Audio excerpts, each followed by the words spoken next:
صل وسلم على سيدنا محمد الفاتح لما أغلق والخاتم لما سبق والناصر الحق بالحق والهادي إلى صراط مستقيم وعلى آله وصحبه حق قدره ومقداره العظيم. رب اشرح لي صدري ويسر لي أمري واحلل عقدة من لساني يفقه قولي ولا حول ولا قوة إلا بالله العلي العظيم. Alhamdulillah, marilah kita sama-sama memanjatkan kesyukuran kehadrat Allah Subhanahu wa taala kerana pada pagi ini dengan izin Allah kita diberi hidayah yang menggerakkan kita untuk sama-sama datang ke surau ini, sama-sama dalam usaha mengabdikan diri kepada Allah Subhanahu wa taala. Dan mudah-mudahan apa yang kita lakukan ini dipandang dengan pandangan kasih sayang oleh Allah Subhanahu wa taala. Dan seterusnya Allah membantu membimbing kita untuk kekal di atas jalan hidayah. Mudah-mudahan sehingga kita dijemput oleh Allah Subhanahu wa taala, kita mati dalam husnul khatimah dan kita ditempatkan bersama baginda Nabi sallallahu alaihi wasallam pada suatu masa kelak nanti. Alhamdulillah, pada pagi ini tuan-tuan dan puan-puan, memandangkan di penghujung 2014 ini, bahkan sampai ke hari ini, negara kita terus diuji, terus didatangi dengan yang ada setengahnya menyebut ia sebahagian daripada ingatan Allah Subhanahu wa taala. Ada yang menyebut ia sebagai ujian, ada yang menyebut ia sebagai musibah. Dengan saudara-saudara kita di sebelah pantai timur sana diuji dengan ujian banjir. Dan saya sangat yakin dan percaya tuan-tuan, walaupun kita duduk bersila dan bersimpuh di dalam surau ini, pasti kita telah melaksanakan tugasan kita, tanggungjawab kita sebagai saudara Islam, sama ada dengan memberi sumbangan. Dan mungkin ada di kalangan tuan-tuan yang telah pun pergi ke sana membantu saudara-saudara kita di sana. Dan yang tak boleh pi bagi duit setakat mana yang mampu. Banyak organisasi, banyak kumpulan-kumpulan yang membuka ruang dan peluang untuk kita memberi bantuan, sama ada di sudut wang ringgit, dan ada juga yang memerlukan dari sudut barang-barangan. Dan tak kurang juga kalau kita tak mampu untuk pergi ke sana ataupun memberi bantuan berbentuk sumbangan wang ringgit ataupun harta benda, sekurang-kurangnya tuan-tuan kita mungkin ataupun kita telah membantu dari sudut doa yang kita hantar ke sana. Mudah-mudahan saudara kita yang diuji dengan ujian banjir ini tabah dan sabar serta redha atas apa yang telah berlaku. Kerana apa tuan-tuan? Kerana ujian kehidupan ini semua orang akan kena. Tak ada seorang pun yang dalam dunia ni Allah Subhanahu Wa Taala hidupkan manusia tanpa ujian. Jadi pagi ini tuan-tuan, dengan menggunakan kitab Abrul Athir, kitab ni saya mengajak di Masjid Kampung Selamat. Jadi bila Cikgu Zul mesej saya, WhatsApp saya, minta saya buat pengisian pagi ini, maka saya nampak ini juga yang saya nak sentuh, sebagaimana sebelum ni saya sentuh dekat Masjid Sayyidina Ali Rawang beberapa minggu sudah, iaitu kita nak tengok suatu janji Allah tentang ujian kehidupan yang Allah beri kepada kita. Dan ayat yang saya nak bacakan ini adalah ayat yang biasa kita dengar dan mungkin ayat yang biasa kita baca. Tetapi mungkin kerana sama ada kita tidak faham ataupun kita membaca kita faham tetapi kita tidak menghayati, itu adalah janji Allah kepada manusia bahawa setiap manusia ni akan diuji dengan 5 ujian ataupun salah satu daripada 5 ujian. Dalam surah Al-Baqarah, tuan-tuan boleh balik buka tafsir ayat yang ke-155 hingga 157.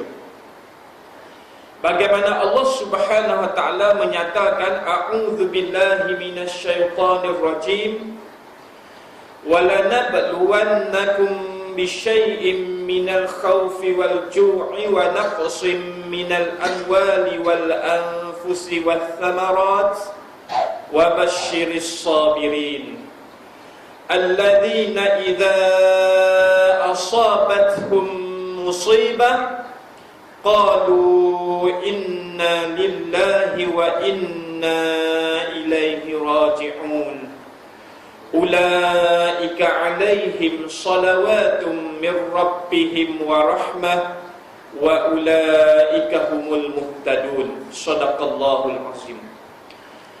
Dalam ayat 155 hingga 157 ini, Allah Subhanahu wa taala menghantar mesej kepada kita bahawa tidak sebagai seorang hamba Allah, Allah akan uji dengan beberapa ujian kehidupan.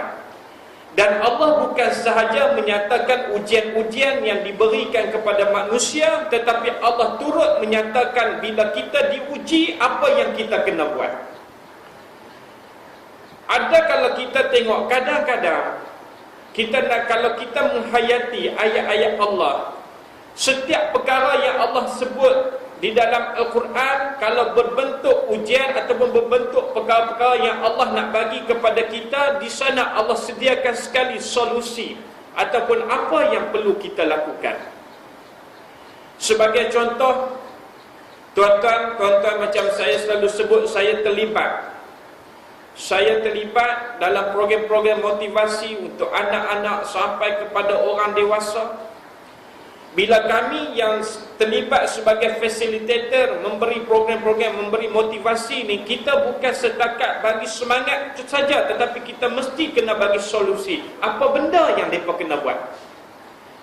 Sebagai contoh, kalau kita nak anak-anak ni jadi anak-anak yang soleh, kita tak boleh stop macam tu saja, suruh jadi anak yang soleh. Macam mana nak jadi anak yang soleh?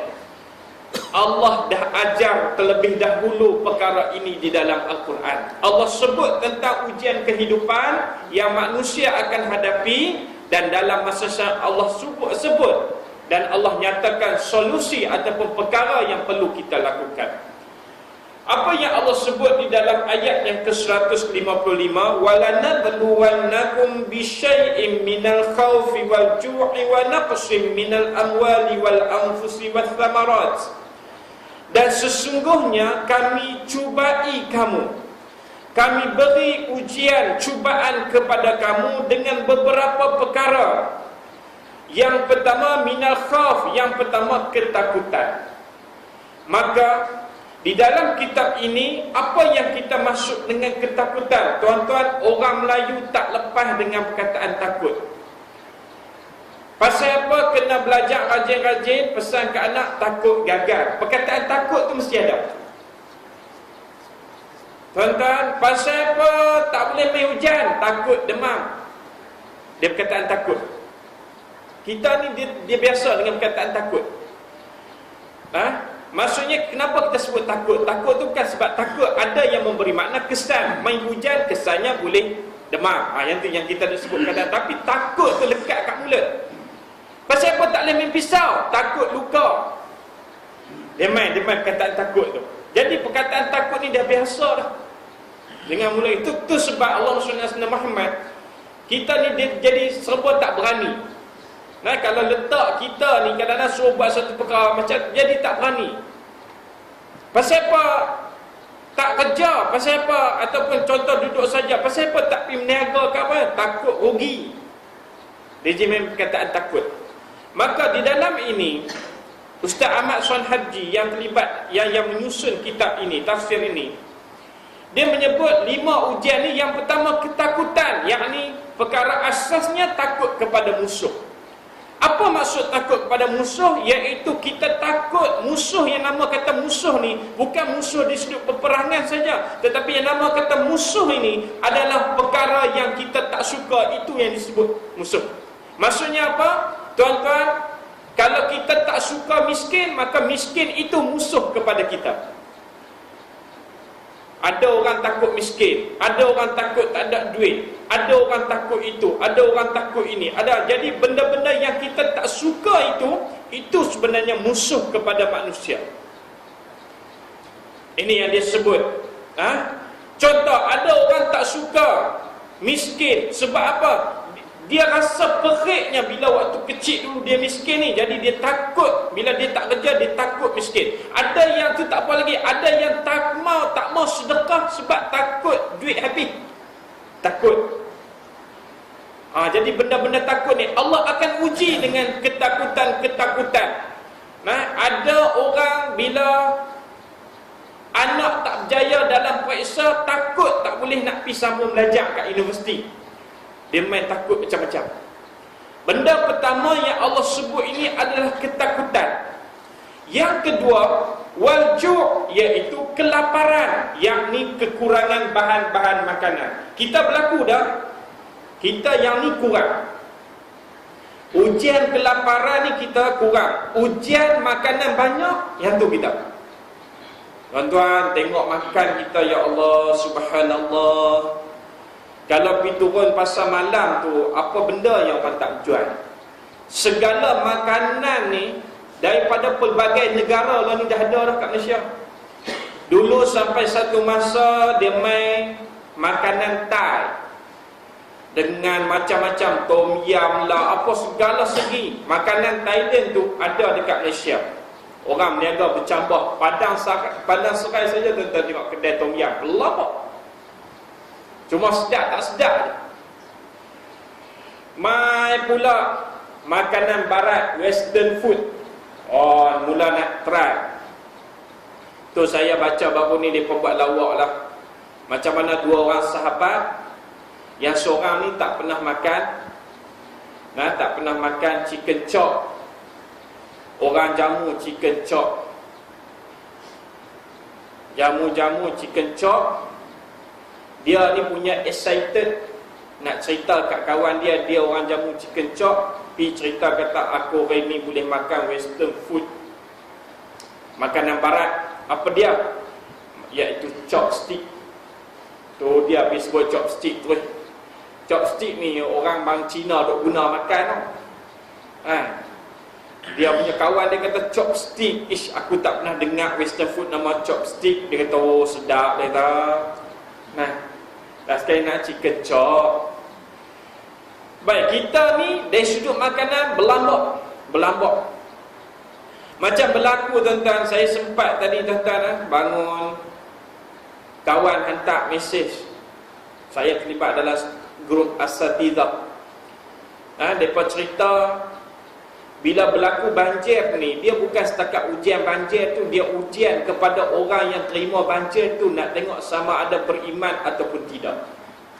Yang pertama berlaku di sebuah masjid. Bila ustaz datang bagi kuliah subuh, ustaz tu cerita waktu nak semayang subuh tu,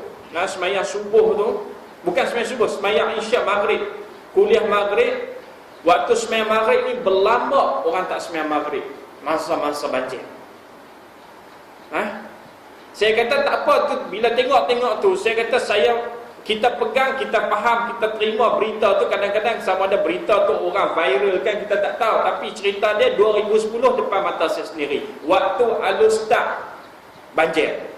Al-Ustaz tak pernah banjir. Dia main turun ayat ni bila perlih pukul 3-4 pagi tu. Ingat ayat donat ni, kami pun kelang kabut bangun pun semua. Saya waktu tu duduk Taman Uda ni tuan-tuan, waktu semayang subuh berlambak tak semayang. Kita pergi kejut ni. Bila tu jujur semayang subuh, tak apa nak tidur. Ayat naik parah pinggang lah, main berkampung kat masjid. Allah uji banjir, Allah nak tengok sama ada beriman ataupun tidak. Cerita bab makan, kawan mesej pagi tadi, ada yang mereka hantar makanan ni, demand pula. Kalau ayam, ikan, kami tak mau. Oh, tak padan dengan banjir. Habis tu nak lauk apa? Dia kata lauk lain lah, kami dah jemur dah. Sebab apa dia jadi berlambak ni? Oi, satu negara hantar. Bukan satu negara ni, bukan cerita satu negara sekali pian. Padang serai dah berapa tabung? Yang tabung, yang bakang, yang organisasi hantar pi ni. Yang bagus pun ramai. Bila sampai-sampai orang nak bagi makanan, tanya ada tak makan? Bagi kat orang lain dah. Pagi tadi kami makan dah. Pagi tadi makan dah. Bagi kat orang lain yang tak makan. Ada yang bagus. Tapi yang tak bagus ni ada tak? Ada juga. Jadi Allah uji kat sini, Allah sebut dengan kelaparan. Di Malaysia kita yang ni kurang. Ujian kelaparan ni kurang. Kecuali orang-orang miskin semua. Tu sebab tuan-tuan, kita ni macam ni, habis western food, dia main makanan Arab. Oh, sebut nasi mendi, mana tempat pederas pi. Kok ni saya tak tahu lah, nasi Arab sedap mana. Kok belah Sungai Petani 2-3 tempat. Saya duduk Sungai Petani tu. Nasi mendi, nasi khubzin, macam-macam. Dia main nasi Arab, kita semua serba-serbi kita makan. Tak cukup ikan syakat 3 rasa. 2 tahun sudah ke tahun sudah, saya tak ingat tazkirah Ramadan saya dekat Pulau Pinang, Allahumma salli ala Muhammad. Jamu ikan syakat 6 rasa. Sampai kita duk fikir tu kat mana yang 6 rasa tu. Punya nak kata makan ni makmuk. Tuan-tuan yang masih lagi berkhidmat, bekerja, pi kursus 6 kali makan. Saya terlibat dengan kursus-kursus tuan-tuan. Kalau kita kata makan 3 kali, dia kata ni tak boleh pakai ni. Konsultan ni tak boleh pakai, 3 kali aja. Kita duk biasa pergi kursus 6 kali makan. Pagi pukul 10, pukul tengah hari, petang, minum petang tu, makan malam, tengah malam. Tu tak cukup tengah malam, pederas pula kelak pergi cari lagi. Makan. Tapi Allah sebut di sini, selain pada ujian ketakutan, yang kedua kelaparan. Yang ketiga Allah sebut wa naqsim minal amwal, kekurangan pada harta. Yang ni cabaran tuan-tuan. Kita boleh sabar lagi benda-benda yang berkaitan dengan benda-benda takut ni. Takut ni macam-macam lah. Takut pada orang. Kadang-kadang sanggup sampai tak semayang sebab takut kena buat kerja. Ada tuan-tuan. Waktu saya sekitar sekolah menengah, ada orang Padang Serai, kerja kilang. Sanggup tak semayang Zuhur, balik main qadha. Waktu asar, sebab apa? Sebab tokey ataupun bos tak bagi semayang Zuhur. Ada. Takut apa? Takut hilang kerja. Main ketakutan. Ada takut pada manusia. Tapi yang ketiga ni, kekurangan pada harta. Kadang-kadang yang ni kita tak boleh nak sabar. Yang ni kadang-kadang kita kalah ni. Bak getah ni, ya Allah subhanallah. Kita rasa bila kita bagi, tak kira lah sama ada kita sedekah, sama ada kita derma, sama ada kita bagi pinjaman dekat orang berhutang sebagainya. Kita rasa bila kita bagi tu, habis. Kita tak nampak yang Allah nak balas kot lain tu, kita tak nampak. Kekurangan pada harta, Allah bagi ujian. Ujian kita tak sama. Ni yang duduk depan saya ni, termasuk diri saya, kita semua tak sama ujian. Tak sama. Ada orang Allah bagi ujian dari sudut yang lain semua banyak. Alhamdulillah. Saya ada adik-beradik tuan-tuan, ya Allah, rezeki dia, ya Allah, kita tengok melimpah ruah. Tapi Allah bagi ujian apa dia? Tak ada anak. Maksudnya Allah tak bagi rezeki anak dekat dia, ujian dekat dia untuk dia sabar. Ni kekurangan pada harta. Kita pak harta, ya Allah SWT. Kalau nak tahu kita ni takut ataupun kita rasa kurang harta, tengok derma semain Jumaat dah, macam saya sudah sebut.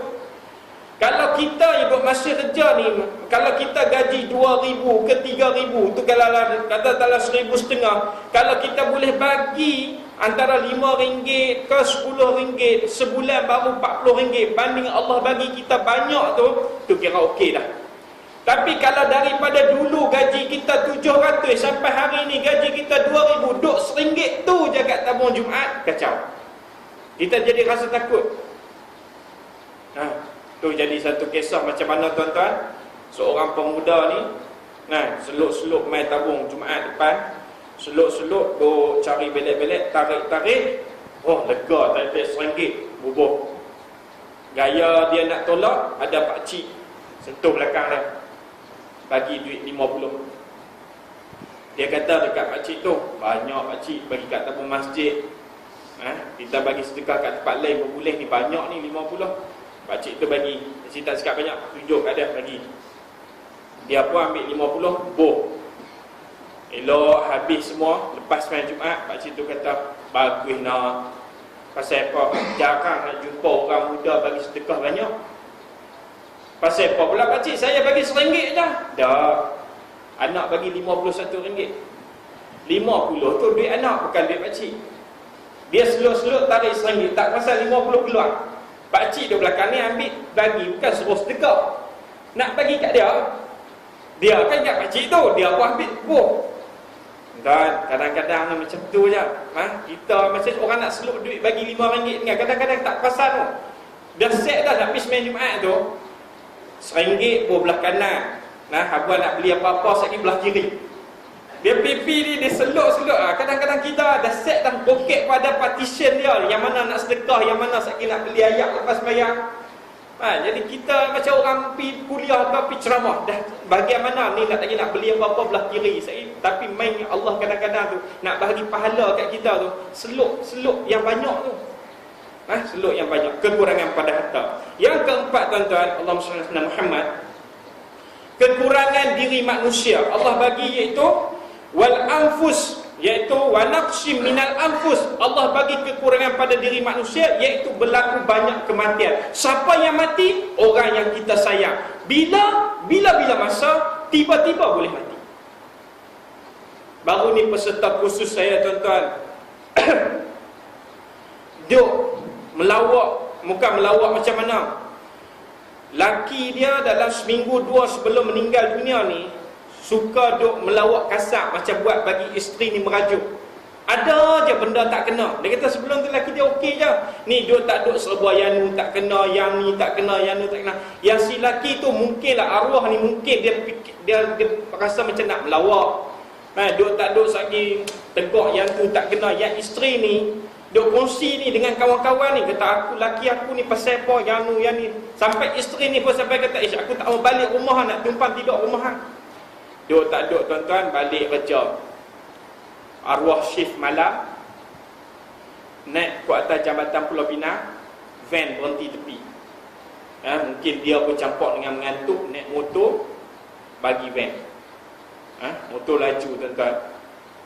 Bukan superbike yang kecil sikit, mini superbike tu laju. Superbike pun laju tuan-tuan. Tu kalau superbike ni tak berlaku lagi di Malaysia, kalau accident tak mati, memang mati. Sebab apa? Mereka bawa laju. Kita bawa kereta atas lebuh raya, tengok mereka main terbang. Kita pun seraya, nak pergi belah mana? Laju. Yang ni dia tak sampai superbike. Saya tanya keluarga saya, kata superbike apa tak ada ni yang murah sikit ni. Superbike ni puluh-puluh ribu, yang ni dalam 10-11 ribu ke macam tu lah. Dia bawa laju, mungkin mengantuk sama, tak perasan van berhenti tepi jalan. Bam, bagi koma tuan-tuan. Cedera patah kaki ni.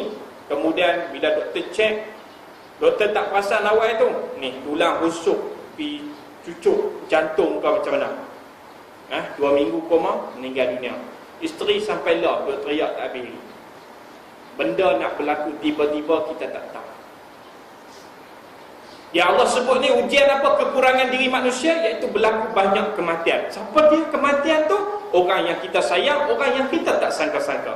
Dan yang kelima tuan-tuan, iaitu kekurangan buah-buahan. Apa itu? Iaitu Allah bagi sama ada musim kemarau, Allah bagi musim hujan ke, Allah bagi cuaca yang tak elok, ataupun ujian-ujian cuaca ni yang menyebabkan kekurangan hasil pertanian. Kita kalau kita ada buat bendang ke, kita buat apa ni kat situ, Allah bagi ujian di sudut binatang-binatang perosak ni. Itu sebab tuan-tuan, waktu saya pernah kerja zakat dulu, zaman saya kerja tu, waktu tu saya gelap, waktu saya masuk kerja tahun 2006. Waktu saya tengok buat lawatan kerja mai pusat zakat Pulau Pinang, Kedah, zakat padi Kedah dengan zakat padi Pulau Pinang, waktu tu zakat padi Pulau Pinang tinggi lebih daripada Kedah. Kita pelik. Padi Kedah banyak pada Pulau Pinang, tapi zakat padi ni tinggi berbanding Kedah. Dia ada dua faktor. Yang pertama, faktor zakat Kedah sepatutnya tinggi, tapi orang tak bagi kat jabat zakat. Orang bawa kelak zakat sendiri. Dan yang kedua, memang tak banyak zakat. Yang tu je. Nah, dia sama ada yang jadi tinggi Penang ni, rendah Kedah ni, sebab yang pertama mungkin mereka bawa kelak zakat juga, tapi tak bagi kat jabat zakat. Maka benda tu tak boleh secara data lah. Fakta tak boleh. Yang kedua, memang tak banyak zakat. Bang, Allah uji kat bahagian mana tak? Habis rebah, habis padi. Dan bila pi buat bancian, pok-pok ni tak banyak zakat. Pok-pok ni tak banyak zakat. Kadang-kadang Allah hantar ujian, musibah nak bagi ingatan kat kita, kita lupa dia. Dan dalam ayat ni, kalau Imam Syafi'i, dia tafsir lain pula. Dia kata 5 ujian ni yang Allah beri. Yang pertama, bila sebut ketakutan tu, ujian ketakutan, iaitu Allah nak suruh manusia ni takut pada Allah. Berapa ramai yang takut pada Allah? Tu masuk ujian tu. Imam Syafi'i ulas ayat ni. Kita ni sebut kat mulut, takutkan Allah, takutkan Allah, takutkan Allah. Berapa ramai dengan kita, termasuk saya mencakap ni, bila kita kata takutkan Allah, betulkah kita takutkan Allah ni? Yang pertama, Imam Syafi'i kata, bila sebut takut. Yang kedua, Imam Syafi'i kata, yang tadi kata kelaparan, apa dia kelaparan? Ujian kepada manusia di situ kelaparan ni, iaitu Allah bagi Ramadan. Berapa ramai boleh tahan dengan kelaparan sebulan di bulan Ramadan? Kita insya-Allah tuan-tuan, alhamdulillah. Tapi jangan kata kita ni mungkin lepas, berlambak lagi yang tak lepas dengan kelaparan bulan Ramadan. Yang ketiga tuan-tuan, kekurangan harta. Apa dia? Allah fardukan kepada kita zakat. Allah suruh kita sedekah. Berapa ramai yang boleh zakat dan sedekah? Kadang-kadang ni zakat pendapatan kan, walaupun benda itu ada perbahasan di kalangan ulama. Ada ulama kata perlu zakat pendapatan, ada kata tak payah. Apa pun tuan-tuan, kadang-kadang bila sebut zakat ni, dia cukup berkira. Kalau nak cerita zakat potong gaji tu, lagi boleh kurang daripada yang RM12, RM3.5 duit ni. Dia kata ada lagi tak yang boleh kecuali kat mana-mana, sampai tinggal RM5.50 baru dia puas hati. Sampai tahap tu Allah bagi ujian. Yang disebut sini, Imam Syafi'i sebut kekurangan diri manusia, iaitu Allah bagi penyakit. Berapa ramai boleh sabar dengan penyakit. Dan yang kelima tuan-tuan, Imam Syafi'i sebut kekurangan buah-buahan. Kalau tadi dia cerita tentang kebun dan sebagainya, Imam Syafi'i tak boleh buat tu. Imam Syafi'i kata kekurangan buah-buahan, iaitu dengan kematian anak, kerana anak itu adalah buah hati manusia. Itu Imam Syafi'i. Dan hadis yang lain tuan-tuan, sebagai kesimpulan ni, hadis yang lain, Nabi menyebut daripada Sa'ad bin Abi Waqqas, bila ditanya kepada Nabi, ya Rasulullah, manusia manakah yang lebih besar cubaannya? Nabi jawab, para Nabi. Kemudian seumpama mereka, dan yang seumpama mereka, maksudnya tingkatannya Nabi, kemudian para sahabatnya, siapa-siapa yang dapat ujian banyak. Kemudiannya, seseorang yang dicuba, diuji mengikut kadar agamanya, maksudnya tengok kadar iman. Sekiranya teguh dalam agama, bertambah besar cubaannya. Sekiranya lemah dalam agama, kurang pula cubaannya. Kita tuan-tuan bila diuji, kadang-kadang mai satu benda besar ni kat kita ni, kita rasa nak down sungguh. Allah bagi ujian, tengok bergantung pada iman kita. Maksud kalau ujian tu besar, Allah tahu kita mampu hadapi sebab iman kita tinggi, Allah bagi lebih. Yang iman biasa ni Allah bagi ujian kecil-kecil je. Sebab Nabi sebut manusia akan diuji ikut kadar agama ataupun kadar iman. Nah, tidaklah akan berpisah bala itu dari seorang hamba yang akan meninggalkannya begitu sahaja dan berjalan di muka bumi dengan tidak ada kesalahan. Tak ada seorang pun manusia yang akan terlepas dengan ujian. Jadi tuan-tuan, itu yang kita nak ingatkan pada pagi ini. Mudah-mudahan tuan-tuan kita faham, bila datangnya ujian, maka Allah bagi 5 ujian ni, Allah hantar solusi dia pada ayat yang ke-156. Alladzina idza asabathum musibah, apabila ditimpa musibah, apa dia tuan-tuan? Berkatalah inna lillahi wa inna ilaihi raji'un. Kita sebut benda ni mai daripada Allah, kita ni datang daripada Allah, dan kita kembali pada Allah. Kalau Allah bajak kita, inna lillahi wa inna ilaihi raji'un, jadi salah bila kita dengar orang suka sebut cerita tentang kematian baru kita sebut. Tu ada kadang-kadang bila dengar kata, oh kawan tu masuk hospital, inna lillahi wa inna ilaihi raji'un. Tak, dia tak mati lagi dah, tak mati lagi dah. Bukan kita nak cerita dia mati. Bila kita dengar saja satu benda yang Allah bagi kepada kita ataupun kepada orang lain, inna lillahi wa inna ilaihi raji'un. Dan ayat yang ke-157 Allah hantar tentang, kalau kita tengok 155, wa basyiris sabirin, di hujung tu berita gembira kepada orang yang sabar. Allah tak cerita lagi apa dia berita gembira. Allah cerita ayat 157, ulaika alaihim salawatun min rabbihim wa rahmah. Orang yang sabar dengan ujian-ujian ni, apa dia ganjarannya? Iaitu untuk mereka itu selawat. Selawat di sini iaitu keampunan dari Tuhan mereka serta rahmat, dan mereka itu mendapat petunjuk. Bila kita sabar, tuan-tuan jangan risau, jaminan daripada Allah. Allah pandu kita, Allah bimbing kita. Berlaku ujian kehidupan, wasta'inu bis-sabri was-salah, minta tolong dengan solat dan sabar, Allah pimpin kita insya-Allah. Tidak ada satu perkara pun dalam hidup ni bila Allah uji, Allah tak bagi penyelesaian. Bila kita balik kepada Allah, kembali pada Allah, insya-Allah dengan izin Allah, Allah akan tunjuk jalan keluarnya. Mudah-mudahan pada pagi ini, sabar sikit tuan-tuan ni, kita dapat mengambil manfaat dan faedahnya. Sebab apa? Bila kita main mengaji ni tuan-tuan, bukan penting siapa yang berkongsi dengan kita, siapa yang main mengajak tuan-tuan. Yang penting apa yang dikongsikannya, supaya daripada kita duduk bersila ni, kita boleh ambil satu dan kita manfaatkan untuk diri kita. Maka pada ketika ini barulah kita dapat faedah, faedah daripada kita menuntut ilmu Allah Subhanahu Wa Taala. Orang kadang-kadang dia main rajin mengaji, pi merata tempat, sebutlah ustaz mana, main ustaz Azhar terus dia terpa pi, tapi kadang-kadang duk mengaji tu dia tak dapat faedah ilmu. Apa faedah ilmu? Iaitu ilmu yang dia dapat tu dia tak boleh nak beramal. Dia boleh cerita ke orang. Oh, hampir Ustaz Zaidul, dia boleh cerita lawak Ustaz Zaidul daripada mula start sampai habis tu, tapi dia tak boleh buat apa-apa. Tu orang yang tak dapat faedah ilmu, kata ulama. Yang kata dapat faedah ilmu ni, dia dapat sikit, dia cuba amal dalam hidup dia.